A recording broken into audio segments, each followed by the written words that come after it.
Hey guys, welcome to another Crack Talk episode. Today's topic is the GoPro Hero 12 or GoPro Hero 11. Do that again. GoPro Hero 11 with a couple of new features, which aren't really new features.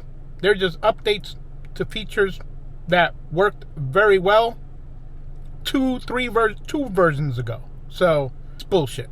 I'm keeping my old one. Now I gotta wait for the 5 because I have the DJI Action 2. Honestly, it's perfectly fine. It's a good form factor. If I need to look at myself, I'll put on the second screen module.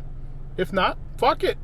It's perfectly fine without looking at it, because guess what? The field of view is 155 degrees, and unless I got that shit on my nose, I'm gonna see myself, regardless how I frame the shot. Regardless if I have a screen to look at. So that's my rant. Peace out, y'all.